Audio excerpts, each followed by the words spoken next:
반갑습니다. 저는 뭐라 그래야 되나요? 저희 집안은 이제 4대째 예수를 믿어요. 저희 집안도요. 원래는 이제 장로교를 다녔었는데, 저희 할아버지 할머니께서 경상도 분이라 이제 방언이 좀 세요, 억양이. 그래 다니다 보니까 이제 새벽에 나가서 이제 기도하시면 이제 장로님이나 권사님들이 오셔가지고 조금 울리네요. 권사님들의 장로님들이 오셔서 기도 그렇게 하면 안 된다고 제재를 하시고 이제 그러셨어요. 그래서 그때 1968년도에 저희 할아버지께서 우리가 살 길은 조영기 목사님한테 가자. 살아야 되겠다. 그래가지고 그때 저희가 어디 살았는가 하면 미아리에 살았습니다. 미아리에서 서대문 로타리 사거리 순복음 중앙교회로 다녔습니다. 제가 이제 68년도에 초등학교 1학년 이제 그렇게 되어졌었는데, 그래서 그때부터 시작되어져서 이게 여의도로 옮겨가지고 경험하신 분도 계시겠습니다만, 여의도로 옮겨가서 했을 때 마포에서 내려가지고, 그때 차가 마포까지밖에 안 갔어요. 그래서 마포에서 내려서 서울대교를 걸어서 그 겨울을 다녔던 그런 있고, 저는 말하자면 새빨간 순복음입니다. 새빨간 순복음이에요. 그런데 신학교를 다니면서 영산을 다녔는데요. 여의도에 있는 저기하고 저를 소개시키는 사람이 아무도 없었어요. 그런데 제 말하자면 할머니의 조장 되시는 집사님이 강남 신학교를 다니셨는데, 자기 짝하고 공부 못하는 사람들이 꼭 앉아가지고 좋은 신랑감 없냐 뭐 이렇게 메시지를 줬고, 이따 우리 할머니 손자 이렇게 해가지고 대전에 있는, 저는 서울 사람인데 대전에 있는 아가씨를 졸업하기 바로 전에 11월 달에 설을 봤어요. 설을 봤는데 이제 첫 번째 본 건데, 어쨌든 둘이 맞은 거예요. 안 그랬으면 제가 여의도 시험 쳤죠. 왜냐하면은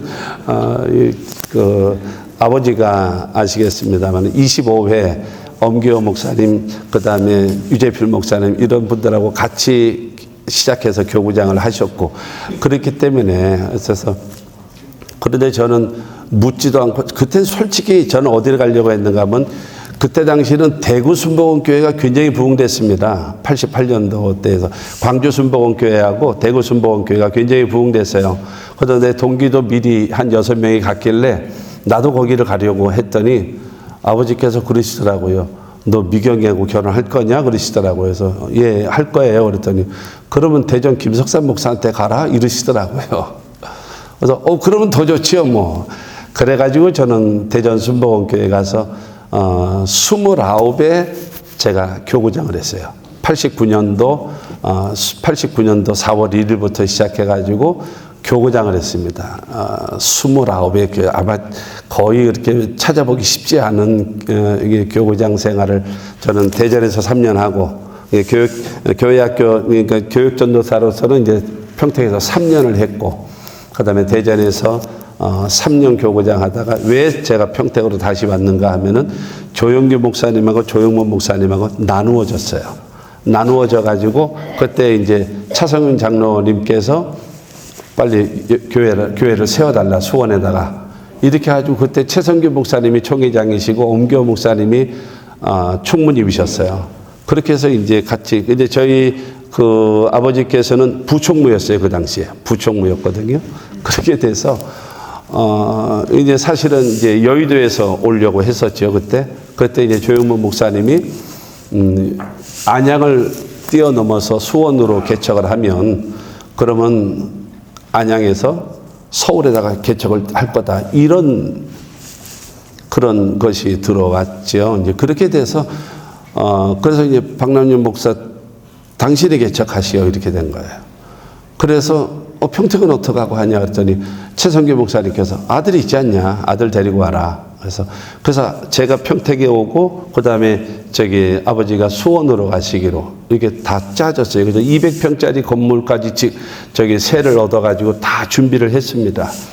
그래가지고 올라오라고 해가지고 얼떨결에 올라오게 됐어요. 그래서 이제 91년도 11월 달에 올라오게 됐는데, 올라와서 이제 그런 준비를 하고 계시는 가운데 있는데 갑자기 아버지가 그냥 주저앉기로 됐어요. 이게 왜 그러냐 그랬더니 엄기호 목사님 동생 엄기선이라고 있어요. 엄기선 목사.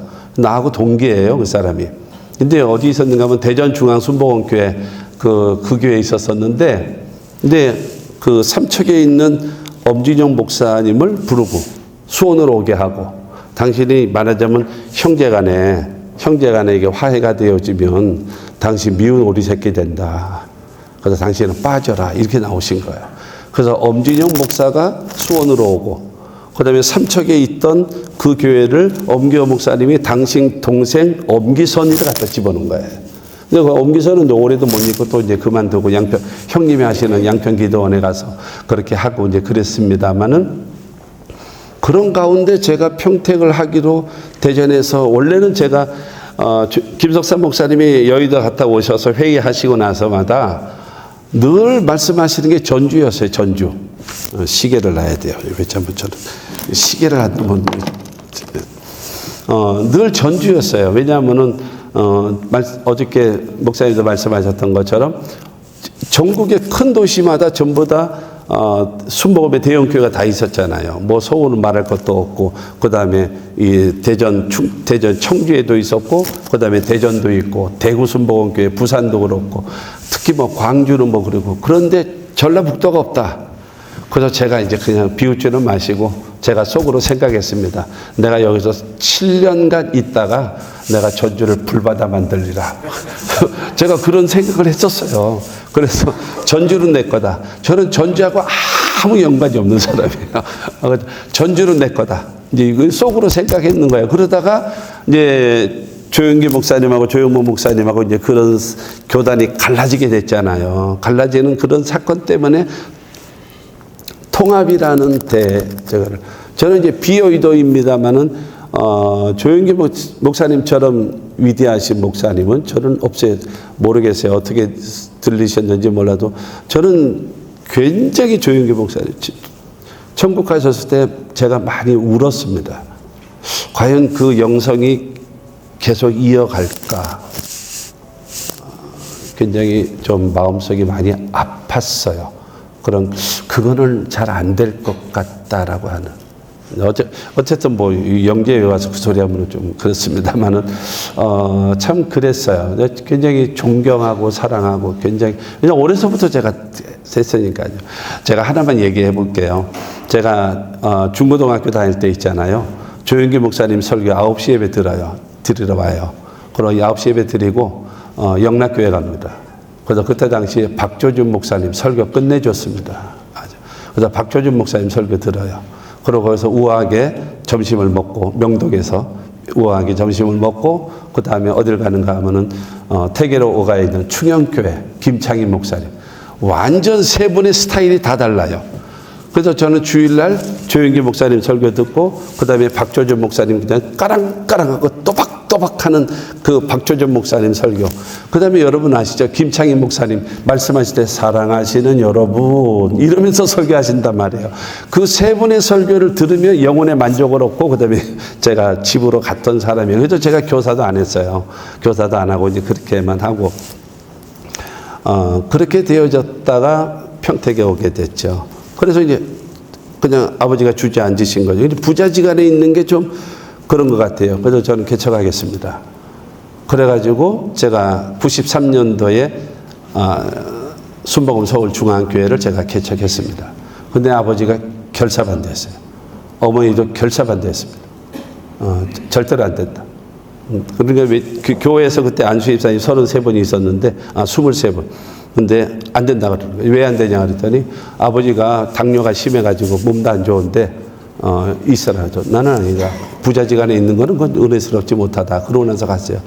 그러니까 그 얘기를 해서 개척 예배 드릴 때요. 창립 예배 드릴 때 아버지 오셔가지고 인사도 받고 박수도 받고 막 그랬어요. 근데 얼마나 서운하셨던지 아버지 어머니가요. 헌금도 안 하고 갔어요. 나는 처음에는 이 재정부 보는 집사가 돈 떼어먹은 줄 알았어. 근데 봉투를 가져가도 우리 아버지 걸 가져갔는 줄 알았어. 우리 어머니 거를 가져간 줄 알았어. 근데 두 분이 인사까지 받고도 10원도 헌금. 우리 어머니는 또 선물은 10개나 더 가져갔어. 이게 족자했는데 10개나 더 가져가놓고는 10원도 헌금은 안 하신 거예요. 그래서 미안한 소리입니다만 제가 평택을 향해서 오줌도 안 산다 그랬어요. 그러면서 제가 목회를 시작했습니다. 93년도에서. 그래서 2007년도까지 목회를 하게 됐는데, 네, 이 설교하면서 나오겠습니다만은 하나님 은혜로 창립 13주년 때에 장로님을 3분을 세울 수 있도록 순복음 서울중앙교회가 그래서 조직교회가 됐죠. 그러고 나서 창립 14주년 되어지고 그래서 제가 아버지가 더 이상 이제 몸이 이제 은퇴도 하셔야 되고 그렇게 돼서 장로회에서 만장일치 공동회의에서 만장일치로 했다고 그러더라고요. 그래서 제가 평택에 가서 2007년도에 가서 지금까지 그래서 88년도 12월 20일부터 시작해가지고 횟수로는 37년, 연수로는 36년째 목회를 하고 있습니다. 그래서 오늘 그래서 저는 여의도 신앙은 새빨간 순복음이에요. 새빨간 순복음인데 사실은 이제 교육자로서는 저는 대전 순복음교회 김석삼 목사님 제자이기 때문에 그렇게 되어졌는데 우리 대표회장님께서 오살리에서도 설교하라고 하셔가지고 얼떨결에 하게 됐고, 그 다음에 오늘도 이렇게 오라고 강력하게 해 주셔서 그래서 어쨌든 순종하는 마음으로 왔습니다. 그래서 오늘 회복시키시는 말씀에 대해서 이게 기도하면서 이것이 저에게 마음이 많이 왔고 깨달음이 와서 이 말씀을 좀 전했으면 참 좋겠다. 제가 2시까지 잠이 안 오더라고요. 근데 왜냐하면 제가 어디 가서도 말을 못하거나 뭐 이런 사람은 아닌데 더군다나 이제 이 영재회 대표 고문 목사님도 계시고 그 다음에 왜냐하면은 우리 영재회 대표 고문 되시는 김경문 목사님은 제 사위가 총각대 목사님 교회에 있었어요. 있었어요. 그러고 나서 이제 결혼할 때 얼떨결에 이제 저희 평택에서 있다가 목사 안수 받은 다음에 지금 이제 영목회 대표회장이신 김영준 목사님 교회에 지금 제 사위가 있습니다. 지금. 그래서 이 두 분이 밑에 제 사위가 총각으로 있을 때 있다가 그다음에 지금 이 목사가 되어진 다음에 몸도 조금 갑상선에 문제가 있고 그래서 이제 좀 쉬기도 하고 이게 서울에서 했으면 좋겠습니다. 그래서 가라고 했는데 김영준 목사님 교회에서 지금 아주 빡세게 훈련받고 있습니다. 그래서 애도 손자도 낳고 난 다음에 한 6개월 됐어요. 이제 그러면서 제가 목기를 하고 왔는데 오늘 말씀 이제 이렇게 하는 동안에 벌써 18분이 되어졌는데요. 오늘 말씀 보니까 거기 뼈가 심이 가득하더라. 그 다음에 뼈가 심이 많았다 말씀하시고 아주 말랐더라. 그럼 마치 뭐와 같은가 하면 지금 대한민국 형편과 같고 그 다음에 대한민국 현재의 한국 교회와 같아요. 그러고 죄송합니다만은 선배님들도 계신데 우리 순복음의 현주소가 지금 이래가고 있어요. 저는 70년대 후반과요 80년대 초반 때에 여의도 순복음교회가 매일 처리하고 베들레헴 성전에서 매일 처리하는 거 저는 많이 가봤었습니다. 그때 성령 받기 위해서 나와서 엄청난 사람들이 금요일 날은 대성전에서 하지만 대단히 기도하면서 성령 받고 그런 거를 제가 봤거든요. 그 역사. 진짜 저가말로 가만히 있으면 밀려 들어왔잖아요. 여의도 순복음교회가. 그것을 봤는데 정체 현상이에요. 조영기 목사님께서 주일 사부 예배 했을 때 저 위에까지 꽉 찼어요. 수요 일부 강의하실 때 저 위에까지 꽉 찼었어요. 조 목사님 은퇴하시면서부터 확 줄어들었어요.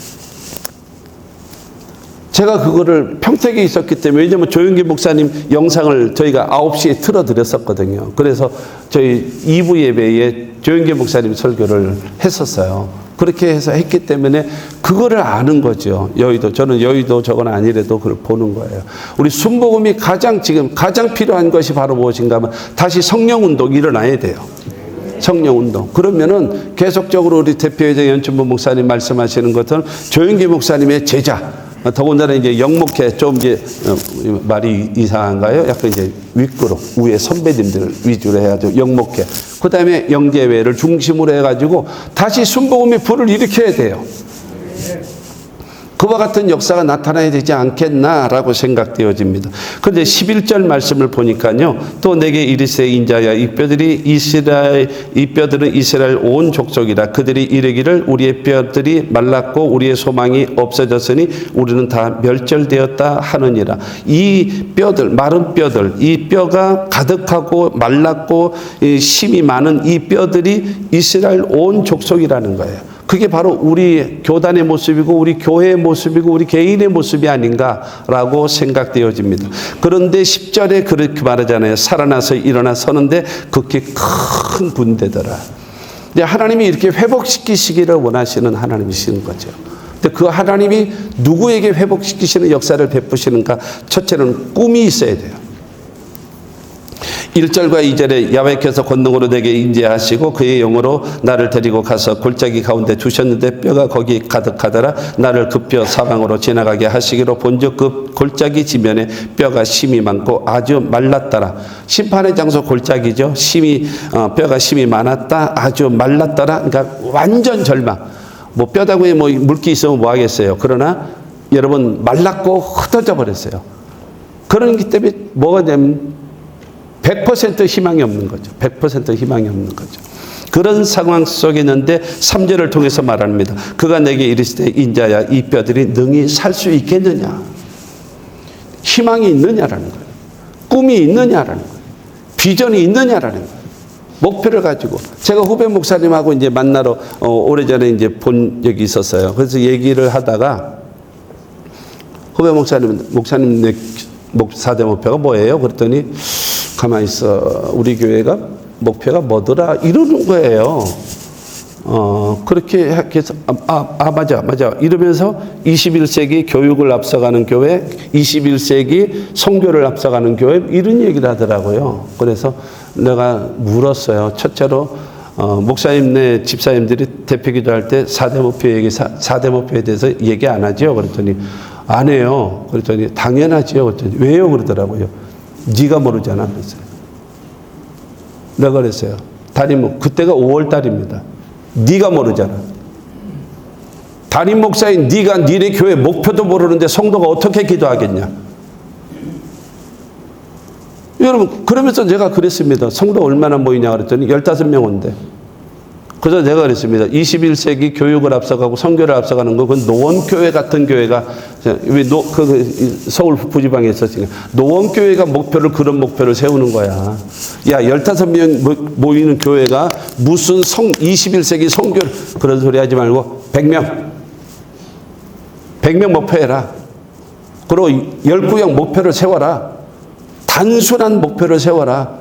그리고 그를 위해서 대표기도 할 때마다 목사님들 설교할 때마다 계속적으로 말하라. 언제까지? 될 때까지.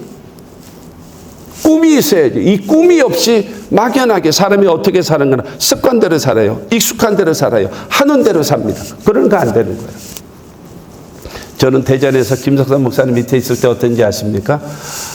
5세대 성장시키지 않으면 심할 썼었어요. 저희가. 그렇게 되어져서 참 2번 연장 심할 썼습니다. 제가 연장 쓴 다음에 자존심이 상하는 거예요. 그래서 한 번 내가 더 쓰면 내가 그만둔다. 그래가지고 어떻게 했는가 하면은, 더군다나 그때 이제 제가 결혼을 했는데 이제 집사람이 은행을 다녔어요. 그러니까 월요일도 저는 자유스러운 거예요. 그렇게 돼가지고 어떻게 했는가 하면은 월화수 목금토 해가지고 3일씩 오전과 오후로 해가지고 작정 예배를 돌렸습니다. 작정 예배를 계속 돌리면서 A라고 하는 성도 집에 가서 3일 동안 작정 예배하면서 너는 3일 동안에 전도하고 싶은 전도 대상자를 3일 동안 데려다 놔라. 그러고 나서 3일 동안 작정 예배를 드리는 것. 나의 관심은 모여있는 구역 식구들하고 작정 예배 드리는 그 사람이 아니라 그 사람이 데리고 온 사람에 대한 관심을 갖는 거예요. 그에게 대한 설교를 하는 거예요. 그렇게 되어지면서 월화수목금토 하면서 6개월 반을 작정 예배를 했습니다. 그렇게 해서 작정 예배를 하면서 여러분 교구장으로서 그러니까 어떤 일이 이루어지는가 5세대, 7세대, 9세대, 11세대까지 되더라는 거예요. 그때 제가 31살 때에 30살 때예요. 그때요. 그때 제가 깨달은 것이 있습니다. 되는 대로 하지 말고 되게끔 하자.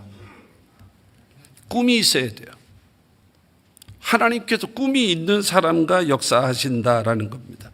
하나님께서 특히 우리들의 삶 속에 역사하시려면 목숨 걸고 달려갈 만한 비전과 꿈이 있어야죠.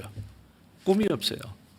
저는 이제 평택이 이제 살아난 것도 삼성 때문에 살아났는데 우리 젊은 아이들이요. 커피숍에서 아르바이트 하는 거, 식당에서 아르바이트 하고 이런 거에 대해서 만족하는 애들이 너무 많은 거예요. 야, 그러지 마. 야, 평택을 살리는 저 삼성 봐라. 저기 들어가면 직업을 나누는 건 아니고 뭐 귀하다 낫다 이러는 것은 아니지만 커피숍에서 아르바이트를 해도 먹고 산다. 그럼 얼마 버냐? 150, 200. 그래 좋다. 200만 원. 삼성 들어가면 1년 연봉이 1억이다. 처음이에요. 삶의 질이 다르다. 영자 하나 더, 여러분 그렇잖아요. 영자 하나 더 하는 거. 15만 원을 내가 11조를 한단 말이에요. 근데 내 친구는 150만 원을 11조 한단 말이에요. 생활이 똑같겠습니까? 완전 다르죠. 15만 원 11조 하는 사람하고 150만 원 11조 하는 사람하고 완전히 다른 거예요. 생활 자체가 다른 거죠. 예를 15만 원 11조 하는 사람이 BMW를 탑니까? 티코 타고 다녀야 돼요. 그렇지 않겠습니까? 그러나 150만 원 11조 하는 사람은요. BMW 타고 다녀도 될 정도란 말이죠. 그렇기 때문에 바로 무엇인가 하면은 거룩한 비전과 거룩한 목표를 세워야 돼요.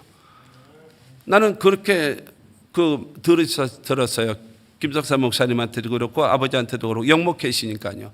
그러니까는 조 목사님께서 하시는 말씀이 밥 먹고 살아라. 개척하면서 뭐 사명을 감당하니 지역 보고만이 이런 소리 하지 말고 밥 먹고 살도록 교회가 먼저 운영이 되라. 그거 하셨잖아요. 그렇게 하셨다 그러더라고요. 그러니까 중요한 거는 무엇인가 하면 교회가 영적 자원과 인적 자원과 물적 자원이 먼저 채워져야 내게 주어졌던 비전과 꿈과 목표를 세울 수 있지 않겠습니까? 그렇기 때문에 하나님께서 우리에게 소원을 두고 역사하시는 그 하나님이시기 때문에 그렇잖아요. 욥이라는 사람이 욥의 절대적인 고백이 있잖아요. 나의 가는 길을 오직 그가 하시나니 그가 나를 단련하신 후에는 내가 순금되어 나오리라. 그러나 그 전에 앞을 봐도 안 계시고 좌우를 봐도 안 계시고 사방을 돌아봐도 하나님이 계시지 않는 손에 보이질 않아요. 그러나 하나님은 나를 아신다라는 거죠. 그래서 내가 단련된 다음에 정금, 순금이 돼서 내가 나올 것이다라는 거죠. 그와 같은. 그러면서 3절에 다시 말씀 보면요. 그가 내게 이르시되 인자야 이 뼈들이 능히 살 수 있겠느냐 하시기로 내가 대답하되 주 야훼여 주께서 하시나이다.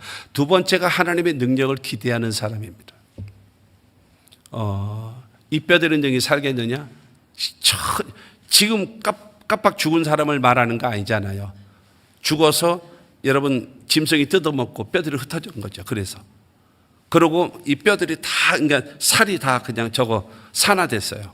그러니까는 죽은 지 벌써 오래됐죠. 이 장례를 치르지도 않았던 상황이죠. 이런 상황 속에서 있는 뼈다구밖에 없는 이것에서 살 수 있겠느냐, 희망이 있느냐라고 얘기할 때에 에스겔이 말합니다. 여러분 주 야훼여 주께서 아시나이다.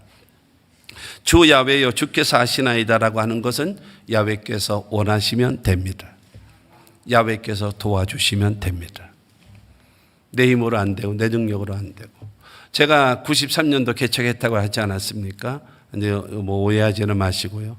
저희 아버지께서 10원도 안 줬어요. 근데 1억짜리 건물이었어요. 그러니까 3층이 47평짜리 7천만 원이고 그다음에 사택이 17평짜리 그 저기 3천만 원 가지고 1억이었었는데 보증금이 제 처형이 2,500만 원을 헌금했어요. 그리고 저에게 있는 전세에 있었던 돈 1,000만 원, 3,500만 원이 전체예요. 그거를 보증금을 걸었습니다. 그러니까는 여러분 7천만 원에 그러니까 6,500만 원에 되는 월세가 130만 원입니다. 지금 얘기가 아니에요. 1993년도 이야기입니다. 그리고 엘리베이터가 있다 보니까 관리비가 22만 원이었습니다. 부가세 4만 원, 성도가 없는 데서 156만 원입니다. 저는 말씀드렸잖아요. 대전에서 교구장 생활했고 거기에 장모님이 계시고 이모님이 계시고 그렇기 때문에 최소한의 몇몇의 숫자는 있어요. 대전에 가서 제가 목회하면은 제가 대전에서 그래도 한 인기 했어요. 한 인기 했어요. 목사님께서 육부 예배 오후 5시 제일 많이 안 오지. 그죠? 육부 예배를 만드시면서 육부 예배를 제가 고정 설교를 하게끔 해 주셨어요. 대단한 큰 은혜죠. 대단한 큰 은혜죠. 그래가지고 설교를, 그러다 보니까 좀 그랬어요. 그래서 대전에 가면 그래도 좀 성도가 있지 않겠나라고 할 수 있겠습니다만은 그러나 그러면 저는 천하의 못된 놈 아닙니까? 제가 가장 어디 가서 가장 존경하는 사람이 첫째 조영기 목사님, 두 번째는 김석삼 목사님, 어디 가서도 하는데 그 제자 밑에서 들어가가지고 내가 대전에서 도둑놈이잖아요. 그러면 저는 그건 제일 싫습니다. 제일 싫어요. 아니 거기에 있으면서 말하자면 서울에 있으면서 서울에다 개척이 안 돼. 충청도 가야지. 전라도 가야 되고 아고불짝 빈대라도 복음 들고 가겠다. 그거는 찬송가 속에만 있어요. 그 박물관 속에 들어가 있어요. 요새는 신학교에서 부르지도 않아요. 제가 15년을 지금 목대원하고 그다음에 신학교 가서 강의를 계속 하는데요. 부름받아 나서님은 찬송가 하는 꼴을 못 봐요. 아예 안 부릅니다. 옛날에는 우리 맨날 불렀잖아. 우리는 맨날 불렀잖아. 근데 지금은 아예 부르지도 않아요. 아름다운 서울에서 이러고 있단 말이에요. 이러고 있어요. 그러고 나서 개척도 어떻게 보면 서울에서 하려고 이렇게 물론 좋지요. 그러나 안 돼요. 그거는 제가 생각할 때는 아니에요. 나가야죠. 어쨌든 여러분 그거 아시잖아요. 그 아브라함이 저기 자식이 8명이잖아요. 사라 굉장히 이쁜가 봐요. 60이 넘어도 뭐 그렇게 할 정도로 굉장히 이쁜가 봐요. 그다음에 두 번째가 그 하갈이잖아요. 근데 이스마엘을 낳는데 천방지축이야. 그냥 그놈은 입을 가만 내버려 두지 않잖아요. 그런 다음에 사라가 죽은 다음에 그드라를 낳잖아요. 그드라를 낳은 다음에 6명의 자식을 낳습니다. 그래서 이 6명이요. 그 아들 이삭에게 아브라함의 복이 이어가기 위해서 6명을 우리로 얘기하면 다 개척 보냅니다. 개척 보내요. 그래서 제가 그 설교를 하면서 그랬습니다. 나는 그런 여자가 좋더라. 정말 멋있는 여자 그드랍니다. 그거 설교 한번 하세요. 사라, 하갈, 그드라. 가장 아브라함이 편안하게 인생을 살았던 것은요, 그드랍니다. 너무나 많은 여자들이 사라처럼 살려고 하고 있고, 또 어떤 여자들은 또 이제 천방지축 하갈로 사는 사람도 있고, 그드라처럼 넓은 마음으로 아브라함을 편안하게 죽게 하고, 그러나 그 복이 그 모든 가문의 그 영향력이 이삭에게 갈 수 있도록 연결해 준 사람이 그드랍니다. 별로 잊혀진 여인, 그러나 가장 중요한 여인 중에 한 사람이 바로 그 여인이다라고 생각되는데, 어쨌든 쓸데없는 소리 했습니다마는 마태복음 8장의 2절에 보면은 나병 환자가 예수님께서 말했잖아요. 주께서 원하시면 저를 깨끗하게 하실 수 있나이다. 그때 주께서 어루만지시면서 내가 원하노니 깨끗함을 받으라 이거예요. 그러니까 뭐예요? 주님 도와주시면 됩니다 이거죠. 그겁니다. 저는 그러니까 주일 예배 4번 드리면 다른 거 다 고사하고 156만 원 월세 내야 돼요. 저희 막내 삼촌이요, 김용진 목사님 교회의 장로입니다.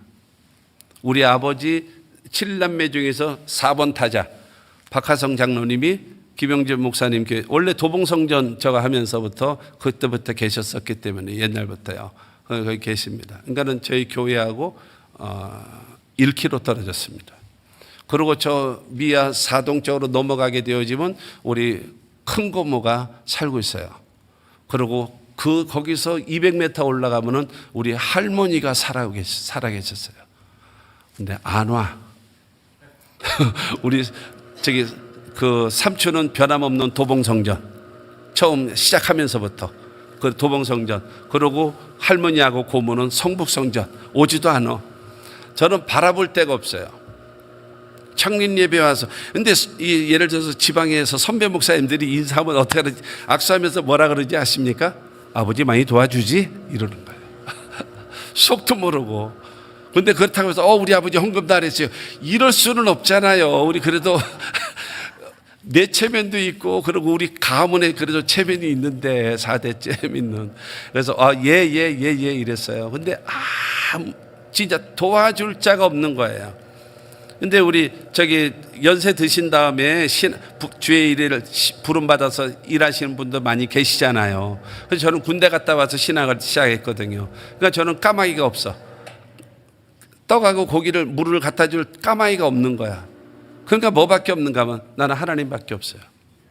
그래서 새벽 예배 마치고 나서 집사람은 언니하고 같이 밤새도록 교회에서 처리하고, 그리고 저는 새벽 예배 마치고, 여러분 잊어버리셨죠? 화요일은 산상에서 하나님을 만납시다.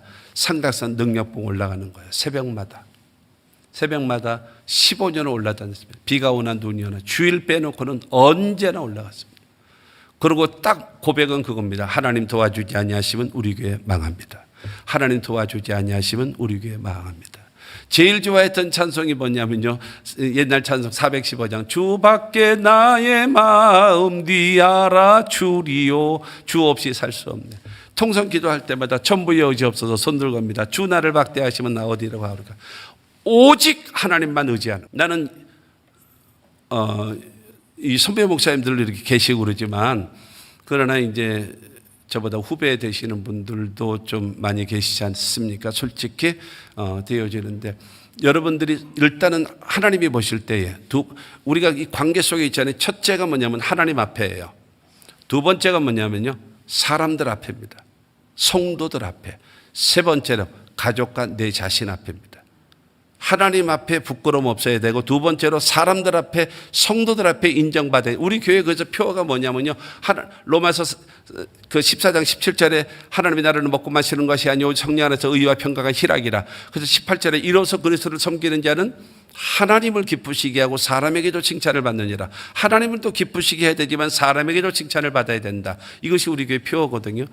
여러분, 하나님 앞에도 인정받아야 되지만 성도들이 저분은 오직 하나님 중심이다라고 하는 그것을 볼 수 있어야 돼요. 어저께 제가 솔직히 김경문 목사님 설교를 제가 어저께 처음 들었습니다. 근데 굉장히 많이 제가 어저께 다 적었습니다. 적었어요. 그래 철저하게 하나님 중심인 거는요, 내 자신 앞에, 하나님 앞에는 마찬가지 물론이고, 그 다음에 성도들도 저분은 오직 하나님 중심이다라는 것을 알아야 돼요. 그것이 안 보여지고 무슨 동력이 일어나겠습니까? 동력이 일어나야 돼요. 교회가. 왜냐하면 내가 불교육자들한테 그런 말입니다. 내가 미치면 너희는 반이라도 미쳐야 성도들로 따라올 거 아니냐.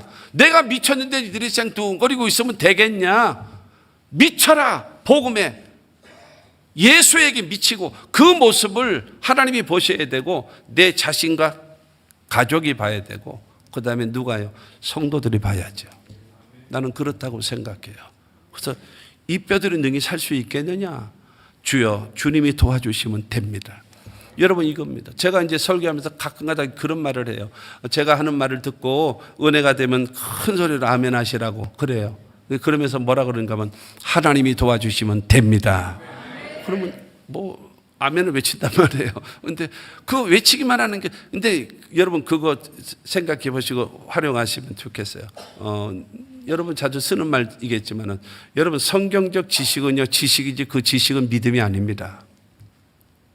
그리고 두 번째로 무엇인가 하면, 내가 하나님의 말씀을 내가 믿고 있다면, 내가 행하고 있다고 착각하고 있습니다. 특히 목사들은 설교를 하면은요, 마치 설교를 하기 때문에 설교하는 것처럼 내가 살고 있다라고 착각하고 있습니다. 그렇기 때문에 아는 것과 믿는 것과 행하는 것은 전부 다 별개입니다. 그러나 아는 것과 믿는 것과 행하는 것, 여러분 아는 것과 믿는 것과 행하는 것이 하나가 되어질 때에 성경은 말합니다. 온전한 믿음이라고. 하나님이 원하시는 것은 무엇인가 하면 이 온전한 믿음의 사람을 원하시는 거예요. 온전한 믿음의 사람. 그래서 이 하나님의 역사가 되어집니다. 마무리하겠습니다. 하나님의 말씀을 대언해야 됩니다. 저는 신학교나 목태원에서 강의할 때 제가 이제 신학교에서 오순절 실천 신학을 가르쳐요. 제가 조영천 목사님한테 제가 그랬습니다. 목사님, 부교육자는 우리 교단에 부교육자는 가르치셔야 됩니다. 그랬더니 왜 그러시더라고요. 아니, 신학교 졸업해서 뭐 합니까? 써먹을 데가 없는데. 준비된 게 없는데. 그래서 첫째, 제가 그랬습니다. 첫째, 부교육자 생활을 했던 사람. 두 번째로, 자기가 지금 담임으로서 부교육자를 두고 있는 사람. 세 번째로, 여의도 목사는 안 됩니다. 그랬어요. 왜 안 돼? 그러더라고요. 여의도에서 뭘 배웁니까? 뭐? 그랬더니, 여의도는 전 세계에서 하나예요. 여의도는 그냥 그 가면 그 체제로 배우게 돼 있습니다. 그렇기 때문에 여의도 사람 말고 그렇게 했던 사람. 그러면 박 목사가 해. 그래서 제가 계속 영사 때부터 계속 하게 됐었어요. 무엇인가 하면 그와 같은 그래서 부교육자로서 준비된 마음을 가지고 와야 되는데 그것이 너무나 부족하지 않겠나라고. 그런데 제가 그런 얘기해요. 제목 설교하지 마라. 오해하지 마십시오. 조영기 목사님 제목 설교하지 않았냐? 누가 그러냐? 조영기 목사님은 제목 설교가 아니다. 그분은 오중복음 삼중 축복을 설교한 거다. 철저하게. 그렇지 않습니까? 어떤 교단, 어떤 목사보다도 완벽한 보수주의 설교입니다. 갈보리 십자가에서부터 순복음 신앙이 그렇잖아요. 갈보리 십자가에서부터 7번째가 나누어주는 신앙으로 순복음 신앙이 딱 정해져 있지 않습니까? 조영기 목사님은 어떤 상황 속에서도 오중복음 삼중 축복이에요. 그건 제목 설교가 아닙니다. 철학입니다. 그분의 사상이고 성경 전체를 훑고 있잖아요. 그런데 뭐 오늘은 겸손하게 합시다. 성실하게 그따위 소리 하지 마라. 2년 지나면 할 말 없다. 그러니까는 손목은 목사들이 들을 게 없다라고 성도들이 괴로워하고 있다. 설교 본문 갖고 목숨을 걸고 파헤쳐라. 저는 그럽니다. 창세기서부터 계시록까지 전체 거룩한 말씀, 두 번째로 생명의 말씀, 네 번째로는 약속의 말씀, 그 다음에 네 번째로는 능력의 말씀, 이 말씀을 가지고 하라 하면서 하고 마지막 네 번째가 끝내라고 올라왔잖아요. 42절. 첫째가 그 비전이 있어야 되고요. 두 번째로 하나님의 능력을 기대해야 되고, 세 번째는 하나님의 말씀을 대언하라. 하나님의 말씀은 살아나라고 메시지, 생명의 메시지, 희망의 메시지를 선포하는 거죠. 뭐 이거에 대해서 여러분 말씀 안 드려도 너무나 잘 아시잖아요. 그리고 마지막에 뭐예요? 성령입니다. 하나님의 생기가 임해서, 그러니까 마른 뼈들이 그냥 일어나지. 그러니까 어떻게 되어지는가? 말씀을 전하니까 이 뼈들이 연락되어지고, 그 다음에 십줄이 생기고, 그 다음에 살이 덮이고, 그 다음에 가죽이 딱 덮였잖아요. 마치 뭐와 같은가? 백화점에 있는 마네킹과 같아요. 이게 한국교회의 현실이고 순복음의 현실입니다. 이게 가장 문제입니다. 그런데 하나님께서 에스겔에게 말씀하잖아요. 생기야 사방에서부터 이 사망을 당한 심령들로 살게 하라. 그랬더니 에스겔이 명령하잖아요. 생기야 불어서 이들을 살게 하라고 명령했더니 하나님의 성령의 바람이 훅 하고 불잖아요. 그래서 그들에게 다 하나마다 퍽퍽퍽퍽 코에 들어가더니 눈을 뜨고 무릎을 세고 일어났는데 이스라엘의 큰 군대로 변화되는 거예요. 이 역사가 일어나야 합니다. 영계회를 통해서 일어나야 합니다. 그리고 우리 뜨거우신 우리 김영진 목사님 통해서 영목회가 일어나야 됩니다. 영목회와 영계회가 중심으로 해서 순복음이 일어나면 여의도도 일어날 것이고, 그 다음에 비여의도 목사들도 일어날 것입니다. 우리가 살립시다. 여러분 중요한 거는 뭐 오늘은 한국, 내일은 세계를 향하여, 그래서 한 세잖아요. 아니에요. 무슨 내일은요. 우리가 성령 충만해서 회복 역사를 나타내서 그 하나님의 역사가 이루어지기를 주의 이름으로 축원합니다.